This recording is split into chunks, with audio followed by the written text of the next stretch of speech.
ورد لب ہے نبی نبی، میرا دل مقام حبیب ہے۔ اعوذ باللہ من الشیطان الرجیم، بسم اللہ الرحمن الرحیم۔ خواتین و حضرات، السلام علیکم ورحمۃ اللہ وبرکاتہ، مغفرت۔ پروگرام احکام شریعت اور 12ویں سے متعلقہ چند مسائل کے ساتھ ایک دفعہ پھر حاضری کا شرف حاصل ہے۔ چونکہ ربیع الاول کی آمد ہے اور اس مہینے میں نبی کریم صلی اللہ علیہ وسلم دنیا میں اللہ تبارک و تعالیٰ کے کرم و عطا اور حکم سے جلوہ افروز ہوئے تھے، اور یقیناً آپ کی دنیا میں تشریف آوری بہت زیادہ مزید انعامات اور اللہ تبارک و تعالیٰ کی جانب سے نزول رحمت کا سبب بنی۔ تو پچھلے پروگرام میں نے عرض کیا تھا کہ جب کوئی اللہ تعالیٰ کی بارگاہ سے انعام حاصل ہو تو انسان فطری لحاظ سے خوشی محسوس کرتا ہے، اور جب وہ وقت کا اعادہ ہوتا ہے، دوبارہ وقت آتا ہے، تو وہ خوشی بھی لوٹ کر آتی ہے۔ جیسے شادی ہوتی ہے، ویسے تو ہمارے ہاں عموماً میاں بیوی کے تعلقات کو بڑے منفی رنگ میں دکھایا جاتا ہے کہ جی وہ پہلے تو بڑی خوشی ہوتی ہے، پھر ایک سال بعد وہ سر پکڑ کے بیٹھا ہوتا ہے، جوکس بھی بنا دیتے ہیں۔ لیکن جن میں اچھی انڈرسٹینڈنگ ہوتی ہے تو پھر ایک سال بعد وہی شادی کے دن یاد آتے ہیں تو مزید خوشی ہوتی ہے۔ بچہ پیدا ہوتا ہے ایک سال بعد، پھر وہ جب اس کی سالگرہ آتی ہے تو ایک خوشی سی محسوس ہوتی ہے۔ ہمارا ملک آزاد ہوا، ہر سال 14 اگست میں ہم انڈیپینڈنٹ ڈے مناتے ہیں، یہ خوشی ہوتی ہے۔ اسی طرح اور دیگر انعامات۔ نبی کریم صلی اللہ علیہ وسلم جب ہجرت فرما کر مکے سے مدینہ منورہ تشریف لائے تو آپ نے یہودیوں کو 10 محرم الحرام کا روزہ رکھتے ہوئے پایا۔ پوچھا ایسا کیوں کرتے ہو؟ تو جواب دیا کہ یہ وہ دن ہے جس میں اللہ تبارک و تعالی نے موسیٰ علیہ السلام اور آپ کے ہم قوم افراد کو فرعون اور اس کی قوم سے نجات عطا فرمائی تھی، اور فرعون غرق ہوا تھا۔ تو اس نجات کی خوشی میں حضرت موسیٰ علیہ السلام نے روزہ رکھا تھا، تو ہم بھی ان کی موافقت میں روزہ رکھتے ہیں۔ نبی کریم صلی اللہ علیہ وسلم نے ارشاد فرمایا کہ موسیٰ علیہ السلام کی موافقت اختیار کرنے کے سلسلے میں ہم تم سے زیادہ موسیٰ سے قریب ہیں، کیونکہ موسیٰ علیہ السلام جس توحید کا درس دیا کرتے تھے وہ توحید ہمارے پاس ہے، تمہارے پاس نہیں ہے۔ لہذا رحمت کونین صلی اللہ علیہ وسلم نے دیگر صحابہ کرام کو حکم ارشاد فرمایا کہ آپ بھی 10 محرم الحرام کا روزہ رکھیں۔ کسی نے عرض کیا رسول اللہ صلی اللہ علیہ وسلم اگر ہم 10 کا روزہ رکھیں گے تو یہودیوں سے مشابہت ہو جائے گی، تو آپ نے ارشاد فرمایا کہ پھر اس کے ساتھ ایک اور ملا لو، یعنی 9 کا یا 11 کا ملاؤ، تاکہ ان سے مشابہت ختم ہو جائے۔ اس سے چند باتیں معلوم ہوئیں کہ موسیٰ علیہ السلام نے اللہ تعالیٰ کی طرف سے انعام نجات کو پانے کی خوشی میں روزہ رکھا، چاہے اس کو آپ شکرانے کا کہہ لیں۔ تو معلوم ہوا کہ نعمت کے ملنے پر عبادات کے اختیار کرنا انبیاء علیہ السلام کا طریقہ ہے، اور ان دنوں میں بھی ایسا ہی ہوتا ہے کہ اللہ تعالیٰ کی طرف سے ایک بڑی نعمت حاصل کرنے کے جواب میں لوگ بہت ساری عبادات کا اہتمام خصوصی طور پہ کرتے ہیں۔ پھر رحمت عالم صلی اللہ علیہ وسلم نے خاص 10 محرم الحرام کو روزہ رکھنے کا حکم دیا۔ اس سے معلوم ہوا کہ جس دن میں کوئی خاص اللہ تعالیٰ کی طرف سے انعام نازل ہو، کرم نوازی ہو، اس دن کو ہر سال جیسے جیسے وہ آتا رہے، ہر سال مختلف عبادات وغیرہ کا اہتمام کر کے یاد رکھنا، یہ ہمارے نبی کریم صلی اللہ علیہ وسلم اور صحابہ کرام کا طریقہ رہا ہے۔ تو اگر مسلمان 12 ربیع الاول کو خاص پرٹیکولر ڈے، جو اس میں تاریخ پیدائش میں بھی اختلاف ہے، بعض 9 کہتے ہیں اور اس پہ بھی بڑی مستند روایات ہیں، 12 کی روایت بھی ہے، لیکن 12 چونکہ بہت زیادہ مشہور ہو گئی ہے اور لوگوں میں عام ہے، اس لیے میں 12 کا ذکر کر رہا ہوں، ورنہ 9 کے بارے میں بھی بالکل بزرگان دین کے اقوال ہیں کہ سرکار صلی اللہ علیہ وسلم 9 تاریخ کو پیدا ہوئے تھے۔ لیکن ہماری بحث ابھی 9 یا 12 میں نہیں، بلکہ اس میں ہے کہ کیا ایک مخصوص دن عبادات کا اہتمام کرنا، اپنے پاس سے دن کو مخصوص کر کے عبادات کا اہتمام کرنا صحیح ہے یا نہیں؟ تو بالکل صحیح ہے، کیونکہ اس حدیث سے ہمیں اس کی تائید مل گئی کہ رحمت کونین صلی اللہ علیہ وسلم نے بھی 10 محرم الحرام کو روزے کے لیے خاص فرمایا۔ وجہ یہ تھی کہ اس تاریخ میں بہت پہلے اللہ کا ایک انعام نازل ہوا تھا۔ تو سید دو عالم صلی اللہ علیہ وسلم آج سے کم و بیش 1500 سال پہلے دنیا میں جلوہ افروز ہوئے، اگرچہ وقت گزر چکا ہے، لیکن جب جب وہ وقت آئے گا، یعنی ان اوقات کا، ان تاریخوں کا اعادہ ہوگا، اہتمام ہوگا۔ اور میں نے حدیث پہ عرض کی تھی، نبی کریم صلی اللہ علیہ وسلم نے آپ سے پوچھا گیا کہ رسول اللہ صلی اللہ علیہ وسلم آپ پیر کا روزہ کیوں رکھتے ہیں؟ تو آپ نے ارشاد فرمایا اس لیے کہ اسی دن مجھ پر پہلی وحی نازل ہوئی اور اسی دن میں پیدا کیا گیا تھا۔ لہٰذا دیکھیں اب اپنے پیدا ہونے کے دن کو گویا کہ سرکار روزہ رکھ کے بنا رہے ہیں۔ کچھ کویسچنز پچھلے پروگرام کی بھی رہتے تھے، جوابات کی طرف آ جاتے ہیں کیونکہ ٹائم بھی کم ہوتا ہے۔ ایک سوال کیا تھا کہ کیا سفر کے مہینے میں شادی کرنا یہ شرعاً جائز ہے یا ناجائز؟ دیکھیں سفر کے پہلے بھی ہم نے اس کا جواب تو دیا ہے، کئی دفعہ دیا ہے، پھر عرض کر دیتے ہیں کہ نبی کریم صلی اللہ علیہ وسلم کے زمانہ اقدس میں شروع میں یہ کفار کا طریقہ تھا یا کفار کی سوچ اور فکر تھی، یا ان کے درمیان اس قسم کی فرسودہ باتیں مشہور تھیں کہ سفر کا مہینہ منحوس ہوتا ہے، اس میں بلائیں نازل ہوتی ہیں، تو وہ ان دنوں کے اندر بہت زیادہ احتیاط کرتے تھے، سفر پہ نہیں جاتے تھے، شادی بیاہ نہیں کرتے تھے۔ تو نبی کریم صلی اللہ علیہ وسلم نے اس سے منع فرمایا، اور حدیث میں واضح الفاظ ہیں کہ ولا سفر، یعنی سفر کوئی چیز نہیں ہے۔ اس سے شارح نے اس کا مطلب یہ بیان فرمایا کہ سفر کے بارے میں نحوست کا عقیدہ رکھنا یہ کوئی چیز نہیں ہے، اسلام اس کا رد فرماتا ہے۔ بعض لوگ جیسے اب یہ عورتیں اس کو کہتی ہیں خالی کا مہینہ، کہتے ہیں بھئی اس میں شادی نہیں کرو۔ بھئی کیوں شادی نہیں کریں؟ اس لیے کہ جی وہ انجام صحیح نہیں ہوگا، نحوست شامل ہو جائے گی، بے برکتی ہوگی۔ ہم ایسی بہنوں کی خدمت میں دائرہ ادب میں رہ کے گزارش کرتے ہیں کہ یہ بتائیے، چلیں سفر کا مہینہ ہٹا دیں، باقی جو شادیاں ہو رہی ہیں وہ یقیناً 11 مہینے میں ہو رہی ہیں، ان 11 مہینے کی شادیوں کا انجام کیا ہو رہا ہے ذرا یہ بتائیے۔ لڑائی جھگڑے، فتنہ فساد، مار کٹائی، طلاقیں۔ تو ایک مہینہ تو منحوس تھا، آپ نے اس کو نکال دیا، تو باقی مہینوں کی برکات نظر کیوں نہیں آ رہی؟ وہ کون سی برکت تھی کہ آپ نے سفر کے مہینوں کو چھوڑ کر باقی مہینوں سے حاصل کر لی؟ اور وہ کون سی نحوست تھی جو سفر کے مہینے سے آپ کو حاصل ہونی چاہیے تھی اور ان مہینوں میں سے حاصل نہیں ہوئی؟ تو پھر گھر کے حالات خراب کیوں ہیں؟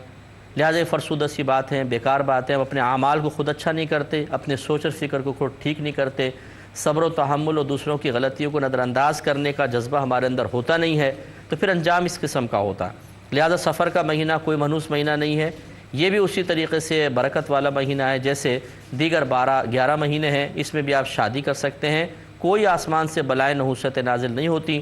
اس قسم کی فرسودہ باتوں کو اپنے درمیان سے دور فرمائیے۔ ایک کویسچن یہ کیا گیا تھا کہ عورت کے پردے کے بارے میں کیا شرعی احکام ہیں؟ دیکھیں نبی کریم صلی اللہ علیہ وسلم نے عورت کے پورے بدن کو عورت قرار دیا۔ عورت کا مطلب یہ ہوتا ہے چھپانے کی چیز، اور آپ نے یہ چہرے جتنے ظاہری چہرہ ہے، دونوں ہاتھ پونچھوں سمیت اور دونوں پیر ٹخنوں سمیت، ان کا استثناء فرمایا، یعنی انہیں پردے کے حکم سے خارج رکھا۔ گویا کہ اتنے حصے کو اگر عورت کھول لے تو گناہگار نہ ہوگی، یہ حدیث کا یہی خلاصہ ہے۔ لیکن پھر علماء متاخرین نے، یعنی بعد والے علماء نے اپنے زمانے کی عورتوں کو دیکھا کہ وہ میک اپ وغیرہ کر کے باہر نکل رہی ہیں، اور لوگوں کی عادات و کیفیات بدل گئیں کہ اب مردوں کی نگاہ اکثر چہرے پہ پڑتی ہے اور چہرے سے وہ اٹریکشن محسوس کرتے ہیں۔ پہلے دور میں یعنی نبی کریم صلی اللہ علیہ وسلم کے زمانے اقدس میں عورتوں کے اجسام، جسموں کے بارے میں زیادہ توجہ ہوتی تھی، چہرے پہ توجہ نہیں ہوتی تھی۔ اسی لیے اگر آپ اس زمانے کے شعراء کے جو جاہل قسم کے تھے اور مطلب غیر مسلم تھے شعراء، ان کے اگر قصائد دیکھیں گے تو وہ عورتوں کے جسموں کی اوصاف بیان کرتے تھے، چہرے کے نہیں۔ اس پر میں انشاءاللہ کلام عرض کرتا ہوں۔ بسم اللہ الرحمن الرحیم۔ عورتوں کے پردے کے بارے میں عرض کر رہے تھے کہ رحمت کونین صلی اللہ علیہ وسلم کے دور اقدس میں لوگوں کی طبیعتیں عورتوں کے اجسام کے بارے میں زیادہ مائل تھیں، ان کی طرف زیادہ مائل تھیں، چہروں پہ اتنی توجہ نہیں کی جاتی تھی۔ اور اس کی دلیل یہ ہے کہ اس زمانے میں جو آوارہ گرد قسم کے جو شعراء تھے، جو زمانے جاہلیت کے شعراء تھے، کفار تھے، وہ عورتوں کے جسموں کے اوصاف ہی اپنے اشعار میں ذکر کرتے تھے کثرت کے ساتھ، چہروں کے بارے میں اتنی توجہ نہیں تھی۔ غالباً اس کی بڑی وجہ یہی ہے کہ رحمت کونین صلی اللہ علیہ وسلم نے عورت کے چہرے کے پردے کا حکم نہ دیا، باقی پورا جسم ڈھکنے کا حکم دیا۔ پھر یہ یاد رکھیں کہ جیسے جیسے زمانہ بدلتا ہے تو لوگوں کی کیفیات اور طبیعتیں بھی بدلتی ہیں، تو بعض شرعی احکام بھی تبدیل ہوتے چلے جاتے ہیں۔ جیسے اس کی میں دلیل آپ کو عرض کر دوں، سیدہ عائشہ صدیقہ رضی اللہ تعالی عنہا کے پاس کچھ لوگ آئے۔ عمر فاروق رضی اللہ تعالی عنہ کا زمانہ اقدس ہے، آپ امیر المومنین ہیں، اور آپ نے حکم جاری کیا تھا کہ اب عورتیں مسجد میں آ کر جماعت سے نماز نہ پڑھیں۔ تو عورتیں سیدہ عائشہ صدیقہ رضی اللہ تعالی عنہا کے پاس آ گئیں اور آ کے یہ مسئلہ پوچھا کہ جی ایسے حکم جاری ہو گیا ہے، کیا کریں؟ تو آپ نے ارشاد فرمایا کہ اگر میرے سرکار صلی اللہ علیہ وسلم آج اس دنیا میں ہوتے اور ان عورتوں کے فیشن دیکھ لیتے جس طرح کے کر کے گھر سے باہر نکل رہی ہیں، تو آپ بھی عورتوں کو مسجد میں آنے سے روک دیتے۔ تو دیکھیے آپ کہ کیفیت بدلی، زمانہ بدلا، لوگوں کی عادات و اطوار بدلے تو شرع حکم بدلا۔ یہ صحابہ کرام کا طریقہ ہے۔ بس ایسے ہی علماء متاخرین نے جب دیکھا کہ اب لوگوں کی کیفیات مختلف ہیں، لوگ سب سے پہلے چہرے پہ نگاہ ڈالتے ہیں، پھر کچھ اور توجہ ان کی جاتی ہے یا کسی اور طرف دھیان جاتا ہے، اور چہرہ اب اصل بن چکا ہے، حقیقتاً چہرے کی خوبصورتی کی وجہ سے دل مائل ہو رہے ہیں، لہٰذا انہوں نے پھر نقاب کا بھی حکم دیا۔ تو صحیح جو پردہ ہے وہ یہی ہے کہ عورت پورے بدن کو ڈھانپ کر رکھے اور نقاب بھی کرے۔ پھر اس میں رعایت بس انہی لوگوں کو ملتی چلی جائے گی کہ جن کی شدید قسم کی مجبوریاں ہیں، جیسے مثال کے طور پر باہر کے ملکوں میں خواتین ہیں کہ وہاں پر اگر وہ اس طرح نقاب والا معاملہ کریں تو ان کو مشکوک نگاہوں سے دیکھا جاتا ہے، سیکورٹی پوائنٹ آف ویو سے اس کی بعض اوقات اجازت بھی نہیں ہوتی ہے، جیسے ایئرپورٹ وغیرہ پر آپ چلے جائیں تو یہاں پر بھی اس میں کیئر کریں گے۔ اور اسی طریقے سے وہاں آفیسز کے ماحول ایسے ہیں کہ آپ اس طرح کے گیٹ اپ کر کے نہیں جا سکتے ہیں، اور وہاں بعض اوقات اتنی مجبوری ہوتی ہے نوکری وغیرہ کرنے کے سلسلے میں کہ صرف مرد کی تنخواہ سے گھر کا نظام نہیں چل سکتا، خواتین کو بھی کمانا پڑتا ہے۔ تو ایسی مجبوری کی جو صورت ہوگی تو یقیناً پھر اس میں شریعت جیسی مجبوری بڑھتی جائے گی ویسے ویسے رعایت بھی دیتی رہے گی۔ لیکن ہمارا مشورہ یہی ہوگا کہ عوام الناس اپنی مجبوری سے رعایت کی طرف اپنی مرضی کے ساتھ نہ جائے، بلکہ اپنی مجبوری کو کسی کے سامنے بیان کریں، پھر دیکھیں کہ شریعت انہیں کہاں تک رعایت دے رہی ہے، اس رعایت کو علماء کی تعلیم کی روشنی میں حاصل کریں اور عمل کریں۔ اپنی ذاتی رائے سے اگر کچھ کریں گے تو اس میں گناہ کا پہلو ہے، اور علماء سے پوچھ کر کریں گے، مفتیان کرام سے پوچھ کر کریں گے تو پھر گناہ کا پہلو ختم ہو جائے گا، کیونکہ اب ذمہ داری ان کی بن جاتی ہے۔ ایک نے کسی نے پوچھا تھا کہ جب لڑکیوں کا رشتہ پکا ہو جاتا ہے تو کہتے ہیں جی لڑکی کو باہر نہ نکلنے دیا جائے کیونکہ معاملات ہو جاتے ہیں، مسائل ہو جاتے ہیں۔ دیکھیے مسئلہ یہ ہوتا ہے کہ جب بچی کا نکاح، جیسے یہ ہوتا ہے عام ایسے گھرانوں کے اندر جو پرانی روایات پر چل رہے ہیں، اب تو لڑکیاں خیر خود لڑکوں سے کہتی ہیں کہ ہمیں سامنے بٹھایا جائے، ہم خود معلوم کریں گے کیا کماتے ہیں، کیا کھاتے ہیں، کیسے رکھے گا، کیسے نہیں۔ تو ان لڑکیوں کو تو الگ معاملہ ہے، لیکن ہوتا یہ تھا کہ جب بچی کو یہ پتہ چلتا تھا کہ یا اب بھی ہیں ہزاروں گھر ایسے کہ میری شادی طے کر دی گئی ہے، تو پھر ایک خیالات ہوتے ہیں، تصورات ہوتے ہیں، وہ تبدیل ہوتے ہیں، اور ایک بچیوں کو خوشی ہوتی ہے نکاح کی، شادی کی، تو اس سے قدرتی اعتبار سے بچی کے رنگ و روپ میں فرق پیدا ہوتا ہے، اور کہتے ہیں کہ بچی کو جب شادی طے ہو جائے تو گھر میں بٹھا کے رکھو، اس سے رنگ و روپ چڑھتا ہے، وہ نفسیاتی اعتبار سے سوچ ہوتی ہے، فکر ہوتی ہے دوسرے گھر جانے کی، اس سے ایک اچھا طبیعت پہ اثر مرتب ہوتا ہے اور اس سے خوشگوار اثرات ظاہر ہوتے ہیں۔ دوسری بات یہ کہ اب چونکہ وہ رشتہ پکا ہونے کے بعد کسی اور کی امانت ہو چکی ہے تو والدین اور زیادہ ڈرتے ہیں کہ خدا نخواستہ شادی سے پہلے کوئی ایسا معاملہ نہ ہو جائے، کوئی ایسی اونچ نیچ نہ ہو جائے، یا پھر کوئی جادو ٹونے کا معاملہ یا جنات کے اثرات نہ ہو جائیں۔ بہت سارے وسوسے ہوتے ہیں، اور یہ صحیح کیفیات وہی سمجھ سکتے ہیں جن کی جوان بچیاں ہوں اور اس کا رشتہ طے ہو چکا ہو۔ اور آج کل جیسے ہمارا پرفتن دور چل رہا ہے، اس میں والدین کے خدشات اور بڑھ جاتے ہیں، تو یہ وجوہات ہوتی ہیں جس کی بنا پہ بچی کو عموماً پھر گھر میں مقید کیا جاتا ہے اور باہر نکلنے نہیں دیا جاتا۔ اب شرعی لحاظ سے یہ کوئی منع نہیں ہے، کیونکہ تمام تر وجوہات جائز ہیں اور اچھی وجوہات ہیں جن کی بنا پر احتیاط کو اختیار کیا گیا۔ بچوں کو تو ویسے ہی بغیر وجہ کے باہر نکلنا منع ہے۔ شادی بیاہ پکا ہو جانے کے بعد، رشتہ پکا ہو جانے کے بعد صحیح ضرورت کی بنا پہ بچی نہ ہی نکلے تو بہتر ہے۔ صحیح ضرورت سے مراد اگر علم دین سیکھ رہی ہے بچی، جاتی ہے، یا اور دیگر اس کی دنیاوی تعلیم انتہائی ضروری ہے، وہاں پہ جانا پڑتا ہے، یا علاج معالجے کی غرض سے نکلتے ہیں تو گناہ بھی نہیں ہے، لیکن اگر کوئی روکتا ہے تو بہرحال یہ منع نہیں ہے۔ یہ کہتے ہیں کہ ایک بھائی نے پوچھا تھا کہ کتنا علم دین سیکھنا ضروری ہوتا ہے۔ یہ بارہا ہم نے آپ کو بتایا کہ ایک تو عقائد کا علم بمع دلائل سیکھنا فرض ہے، اور عقائد سے مراد اسلامی عقائد ہیں، اختلافی مسائل نہیں۔ مثلا اللہ تعالیٰ کی ذات و صفات، انبیاء علیہ السلام، اور آسمانی کتابیں، جن، فرشتے، جنت، دوزخ، تقدیر، آخرت، یہ میں نے 9 دیکھیں ٹاپکس کم از کم گنوائے۔ یہ 9 ٹاپکس، ان عنوانات کے بارے میں اتنی ضروری معلومات حاصل کرنا بمع دلائل فرض ہے کہ جس کی اگر نہ سیکھیں تو ہم بدعتی یا گمراہ ہو جائیں، کافر ہو جائیں، اس لیے ان کو سیکھنا ضروری ہے۔ دوسرا، جب عاقل بالغ ہو گئے، جتنی عبادات ہم پہ فرض ہوں گی، واجب ہوں گی، اور جتنے ہم دنیاوی معاملات لوگوں کے ساتھ کریں گے ان سب کا ضروری علم، اتنا علم کہ جس کے وجہ سے ہم اس عبادت یا اس معاملے کو احسن طریقے سے بغیر غلطی کے شرعی تقاضے کے مطابق ادا کر سکیں، وہ سیکھنا فرض ہوتا ہے۔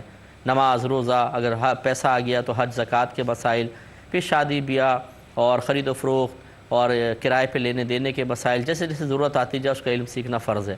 تیسرا اس کو کہتے ہیں علم احکام شرعیہ عملیہ، یعنی ایسے احکام شرعی جن کا تعلق عمل سے ہے۔ اور تیسرا ہے گناہوں کی معرفت، چاہے ظاہری گناہ ہوں چاہے باطنی گناہ ہوں، ان کی صحیح تعریفات، ان کی ظاہری علامات اور ان کی جوازی اور جائز اور ناجائز صورتیں، کیونکہ بعض گناہ ایسے ہیں جن کو شریعت بعض مواقع پر مباح کر دیتی ہے کہ آپ کر سکتے ہیں، یعنی جائز کر دیتی ہے، اور بعض جگہ وہ حرمت کا حکم رہتا ہے۔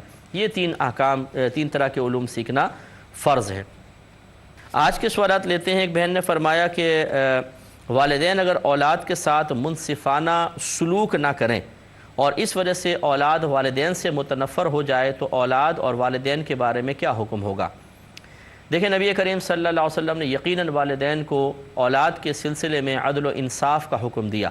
رحمت کونین صلی اللہ علیہ وسلم نے والدین کو مخاطب کرتے ہوئے ارشاد فرمایا کہ اپنے اولاد کے ساتھ برابر کا عادلانہ سلوک کرو، حتیٰ کہ بوسہ دینے میں۔ یعنی اگر آپ اپنے ایک بچے کو پیار کرتے ہیں، 4 بچے ہیں تو پھر 3 کو بھی بوسہ دیں۔ اگر ایک کو پیار کر کے چھوڑ دیا تو یہ ناانصافی ہے۔ تو جب ہمارے نبی کریم صلی اللہ علیہ وسلم پیار کرنے میں، جس میں نہ پیسہ خرچ ہو رہا ہے نہ کچھ اور خرچ ہو رہا ہے، اس میں عدل و انصاف کی تلقین کر رہے ہیں، تو پھر آگے کے معاملات میں تو بدرجہ اولا ایک بیٹے کو بہت اچھی تعلیم دینا اور دوسرے کو کہنا کہ نہیں جی اب ہمارے پاس اتنے پیسے نہیں ہیں، بس ایک کو دلوا دی کافی ہے، تم دوسرا کام کر لو، تم ایسا پڑھ لو، یہ غلط ہے۔ سب کو اچھی تعلیم دلوائیں یا پھر سب کو معمولی تعلیم دلوائیں۔ اسی طرح اگر ایک بچے کو اچھا قیمتی کپڑے لا کر دیے تو سب کو اس طرح قیمتی کپڑے لا کر دیں، یہ بالکل صحیح ہے۔ اب اگر والدین اپنا یہ کردار ادا نہیں کرتے ہیں تو یہ اللہ تعالیٰ کی بارگاہ میں قابل گرفت ہیں، ان کی گرفت ہوگی۔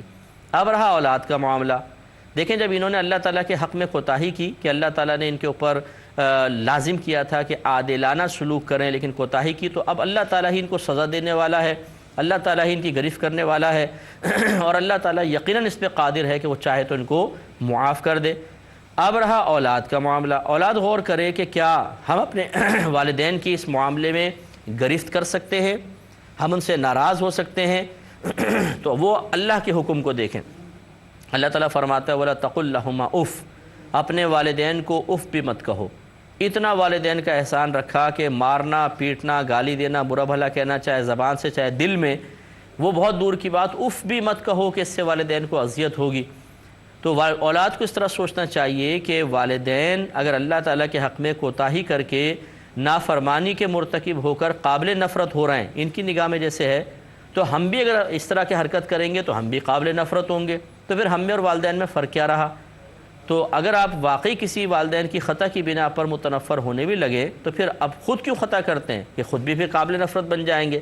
اس لیے خلاصہ کلام یہی ہے کہ اللہ تعالیٰ کا نام لے کر بالکل اس طرح کی کوئی حرکت نہیں ہونی چاہیے، صبر و تحمل کریں اور والدین کی ہدایت کے لیے دعا کریں۔ اگر ان کو سمجھا سکتے ہیں تو پیار سے سمجھائیے کہ یہ آپ کے لیے آخرت میں قابل گرفت ہو سکتا ہے، پیار محبت سے عادلانہ سلوک کریں، لیکن متنفر ہونے کی اجازت نہیں ہے، ایسا نہ کرے ورنہ گناہ گار ہوں گے۔ یہ کہتی ہیں کہ اگر ایک شوہر ایسا ہے کہ ہر معاملے میں جستجو کرتا ہے، عورتیں آتی ہیں ان سے باتیں شروع کر دے گا، کرے دے گا خاندان کے اندر، اس سے بیوی کو بہت شدید کوفت ہوتی ہے اور اسے بڑا غصہ آتا ہے۔ اس میں پھر یہ بھی ہوتا ہے کہ چونکہ غصہ چڑھا ہوا ہوتا ہے، شوہر کوئی بات کرنے لگتا ہے تو بیوی پھر جھڑک کر اور غصے میں بات کرتی ہے، تو کیا یہ صحیح ہے؟ یہاں پر بھی دیکھیں وہی جواب ہے کہ شوہر کو ایسا کرنا یقیناً جائز نہیں ہے، بلکہ دوسروں کے اس طرح معاملات میں انٹرفیئر کرنا بعض صورتوں میں گناہ بھی ہے، اور اس طرح کر کے وہ یقیناً اللہ تعالیٰ کی بارگاہ میں قابل گرفت ہو رہا ہے۔ اس کی ہدایت کے لیے دعا ضرور ہونی چاہیے، لیکن بیوی کو یہ سوچنا چاہیے کہ اللہ تعالیٰ نے جو اس پر لازم کیا وہ پورا نہیں کر رہا، تو میں تو کم از کم وہ پورا کروں جو اللہ نے مجھ پر لازم کیا ہے۔ تو بیوی کو یہ حق حاصل نہیں ہے کہ وہ اپنے شوہر پر غصے کا اظہار کرے، اسے جھڑکے یا اس کی کسی حرکت کی بنا پر اسے اپنے سے کمتر اور حقیر سمجھے، کیونکہ ڈانٹ ڈپٹ اسی وقت ہوتی ہے جب ہم سامنے والے کو اپنے سے کمتر سمجھتے ہیں۔ افضل سمجھے تو ڈانٹنے کا تصور ہی پیدا نہیں ہو سکتا۔ اپنے سے بڑا جس کو ہم سمجھ رہے ہوں، افضل سمجھ رہے ہوں، غلطی تو اس سے بھی ہوتی ہے، لیکن کیا ہم اتنی کسی بھی غلطی پر ان کی گرفت کرتے ہیں؟ نہیں۔ کیوں؟ ادب آڑے آ جاتا ہے۔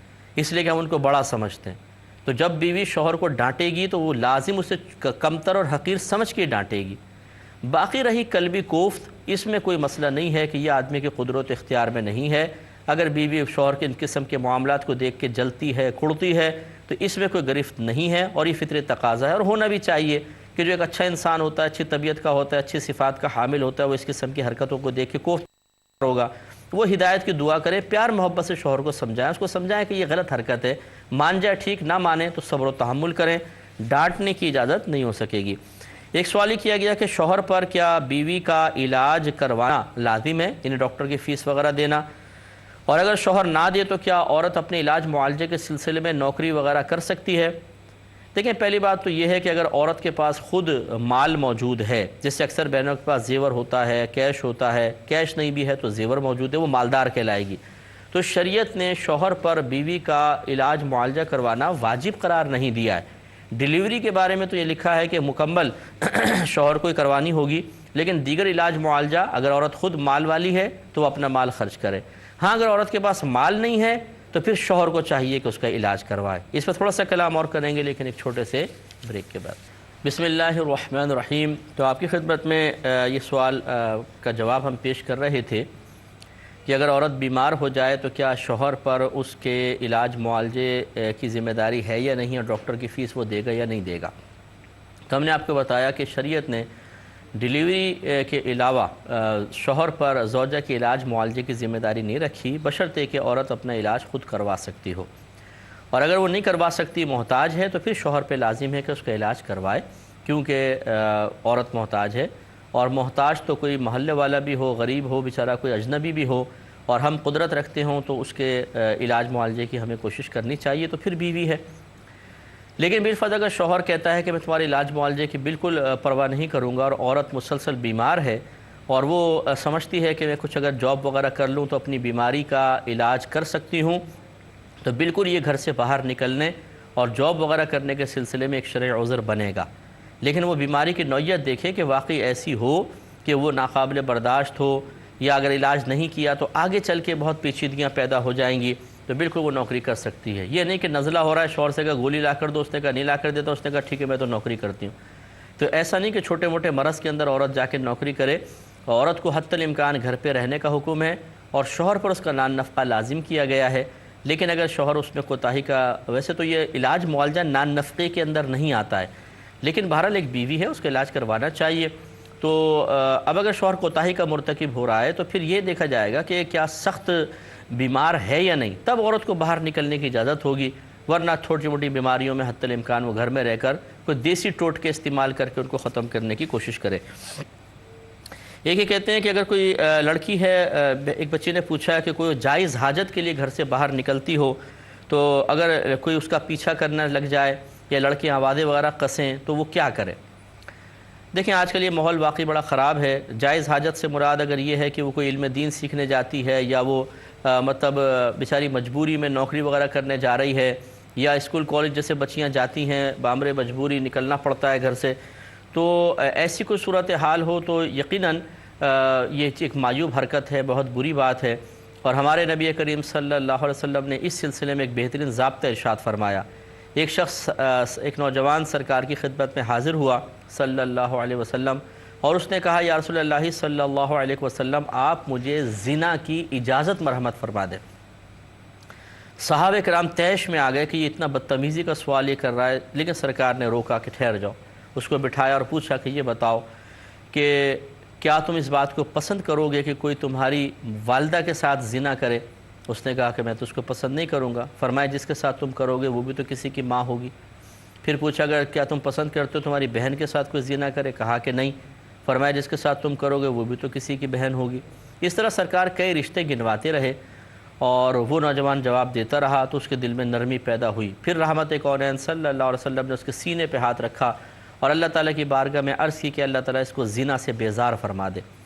وہ نوجوان کہتا ہے کہ جب میں آپ کے پاس آیا تھا تو زنا سے زیادہ محبوب شے کوئی نہ تھی، اور جب میں آپ کے پاس سے گیا تو زنا سے زیادہ قابل نفرت چیز کوئی میرے نزدیک نہیں تھی۔ تو یہ ایک بہترین طریقہ ہے کہ اس قسم کے نوجوان، ویسے تو یہ پروگرام کہاں سن رہے ہوں گے، لیکن اگر کوئی ان تک پہنچائے اور احساس دلائے تو بہت بہتر ہے کہ وہ بھی کسی کی بیٹی ہے، کسی کی بہن ہے، کسی کی ماں ہے، کسی کی مطلب بیوی ہے بالفرض اگر شادی شدہ ہے تو کیا آپ پسند کرتے ہیں کہ کوئی آپ کے رشتہ دار کے بارے میں ایسا کرے؟ تو آپ تو طیش میں آ جائیں گے، اگر کوئی آپ کی بہن پہ سیٹی کس دے تو آپ اس کو گریبان پکڑ لیں گے کہ میری بہن کو کیوں چھیڑا؟ تو اس کا مطلب ہے اپنی بہن کی عزت ہے، دوسری کی بیٹی بہن کی کوئی عزت نہیں ہے۔ یہ ایک غیر منصفانہ تقسیم ہے، یہ نہیں ہونی چاہیے۔ اس طرح ایک کمزور لڑکی کے پیچھے آوازیں کس کے کون سی بہادری کا ثبوت دے رہے ہیں؟ کون سا اللہ تعالیٰ کی طرف سے انعام نازل ہوگا؟ ایسے لوگوں کے چہروں پہ عموماً پھٹکار سی برستی ہے، قابل نفرت چہرے ہو جاتے ہیں۔ اللہ تعالیٰ کی بارگاہ میں جب پہنچیں گے کتنی ندامت ہوگی، کتنی شرمندگی ہوگی۔ یاد رکھیں موت اتنی سخت آتی ہے اس قسم کے لوگوں کو جو حرکتیں کر کے دوسروں کی زندگی اجیرن کرتے ہیں، دکھ پہنچاتے ہیں، تکلیف پہنچاتے ہیں۔ اتنی دردناک موت ہوتی ہے کہ تصور بھی نہیں کیا جا سکتا، اور پھر قبر میں ہزاروں برس تک عذاب جھیلنا پڑے گا۔ یہ جتنے فراڈی قسم کے دوست چاروں طرف جمع ہوتے ہیں کوئی ساتھ نہیں ہوگا، یہ تو جنازے کی نماز تک نہیں پڑھیں گے کیونکہ پڑھنی نہیں آتی ہوگی، کھڑے بھی ہو جائیں گے تو بس جو لوگ کر رہے ہیں وہ کر رہے ہیں، دعائیں مغفرت تک نہیں کر سکتے آپ کے لیے۔ تو اس طرح کی حرکتیں ہرگز نہیں ہونی چاہیے، اور ایسی بچیوں کو چاہیے کہ وہ اکیلی نہ نکلے، کسی محرم کو ساتھ لے کر نکلے تاکہ اس قسم کے لوگوں کو کچھ کرنے کا موقع نہ ملے۔ اگر کوئی مطلب محرم نہیں ہے تو پھر ایک الگ مسئلہ ہے، لیکن اگر محرم ہیں تو پھر کم از کم ایسے علاقے سے گزرتے ہوئے اپنے کسی محرم کو ساتھ لے کر جائیں تاکہ ان کو کچھ کرنے کی ضرورت پیدا نہ ہو۔ ایک انہوں نے کہا کہ اگر والدین کی تربیت کے باوجود اولاد بگڑ جائے اور پھر والدین اس پہ گلٹی فیل کریں، لوگ آ کے کہتے ہیں میں تمہاری اولاد ایسا کر رہی ہے ایسا کر رہی ہے، تو پھر کیا کریں والدین؟ دیکھیں سب سے پہلے تو یہ کہ کیا والدین نے واقعی تربیت کا حق ادا کیا ہے کہ نہیں کیا، یہ سب سے پہلے دیکھا جائے گا۔ بعض اوقات والدین بڑے بھولے بھالے انداز سے کہتے ہیں کہ جی ہم نے تو تربیت میں کوئی کمی نہیں چھوڑی تھی، پتہ نہیں اولاد کو کیا ہو گیا۔ اب ان سے ایک کویسچن کر کے دیکھیں کہ بتائیے شرعی لحاظ سے تربیت کسے کہتے ہیں، اور آپ نے کیا تمام شرعی تقاضے پورے کیے تھے؟ تو وہ تو اس سوال کو سن کے سن ہو جائیں گے بالکل کہ ہے یہ کیا سوال کر لیا۔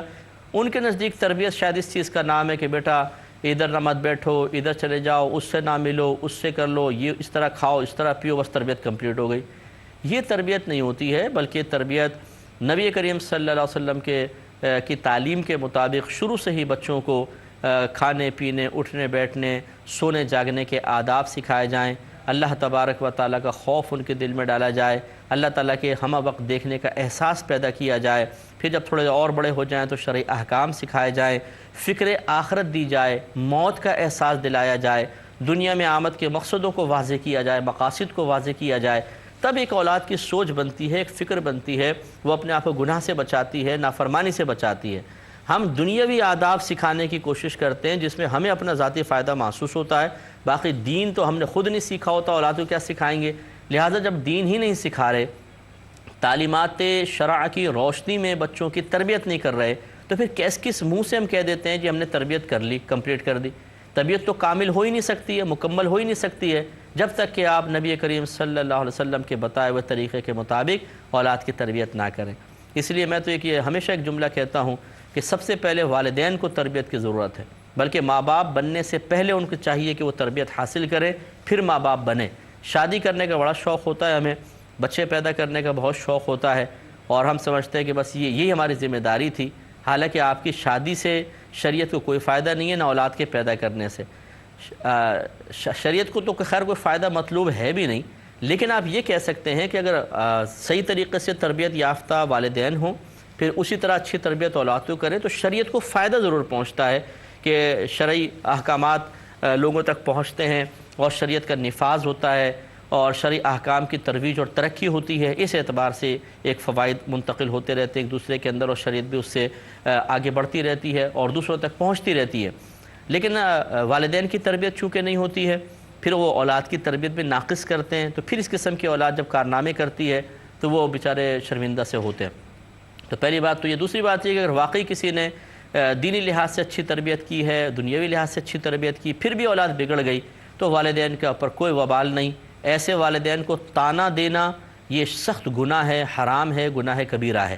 جیسے بعض لوگ کہتے ہیں جی بڑے ملا بنے پھرتے ہو، اپنی اولاد کو تو دیکھو کیا کر رہی ہے باہر، تو بھئی ان کا کیا قصور ہے؟ بیچاروں نے تربیت کی ہے مکمل طور پر، تو اگر اولاد بگڑ گئی تو پھر ان کا قصور تو نہیں ہے نا۔ نوح علیہ السلام کا بیٹا کفار کے ساتھ مل کر عذاب میں مبتلا ہو کے ہلاک ہوا تھا، لوط علیہ السلام کی بیوی یہ منافقین کے ساتھ مل گئی تھی اور وہ بھی ہلاک ہوئی تھی، عذاب میں مبتلا ہو گئی تھی۔ اسی طرح حضرت آدم علیہ السلام کا بیٹا قابیل، اس نے ایک بیٹے حابیل کو قتل کیا، سب سے پہلا قاتل کہلایا۔ تو کیا معاذ اللہ ہم یہ کہیں گے کہ ان انبیاء علیہ السلام نے اپنی تربیت میں کوتاہی کی تھی، کمی کی تھی؟ لا حول ولا قوت، ایسا کوئی بھی نہیں کہہ سکتا۔ تو اور ان پہ نہ طعنہ زنی کرنا صحیح ہے۔ اسی طریقے سے اگر والدین نے واقعی تربیت کا حق ادا کیا ہے تو ان پہ طعنہ زنی نہیں کی جا سکتی ہے۔ یہ کہتی ہیں کہ کیا عورت کا اسپیکر پر، مائک پر نعت پڑھنا، بیانات کرنا صحیح ہے، جبکہ جو مائک وغیرہ صحیح کرتے ہیں وہ مرد حضرات ہوتے ہیں، تو یہ کیسا ہے؟ دیکھیں مسئلہ یہ ہے کہ عورت کی آواز کو بھی فقہا نے عورت لکھا ہے۔ عورت کا مطلب چھپانے کی چیز، اور اس کی وجہ یہ ہے کہ عورت کی آواز میں ملائمت ہوتی ہے، خصوصاً جب یہ سر میں اپنی آواز نکالتی ہے، ایک راگ ہے، ایک ربط ہے، جیسے نعت شریف پڑھتے ہیں تو پھر اس سے اٹریکشن بہت زیادہ ہوتی ہے، دل مائل ہوتا ہے۔ کم از کم عورت کی آواز سن کر بعض اوقات اتنی ملائمت ہوتی ہے کہ اس کو دیکھنے کو دل کرنے لگ جاتا ہے، اور شریعت نہیں پسند کرتی کہ عورت کوئی ایسا معاملہ کرے کہ مردوں کا دل اس طرف مائل ہو۔ جیسے کہ رحمت کونین صلی اللہ علیہ وسلم نے عورت کو ایسی خوشبو لگا کر باہر نکلنے سے منع فرمایا جو دوسروں تک پہنچے۔ وجہ کیا ہوگی کہ وہ نکلے گی، خوشبو پہنچے گی، کوئی کہے یار خوشبو آ رہی کہاں سے آ رہی ہے، دیکھے گا تو عورت پہ نظر پڑ جائے گی۔ تو جب اس طرح کی خوشبو استعمال کرنا منع ہے جو پھیلے اور مردوں کو عورت کی طرف مائل کر دے، تو پھر آواز تو بدرجہ اعلیٰ احتیاط کرنی چاہیے۔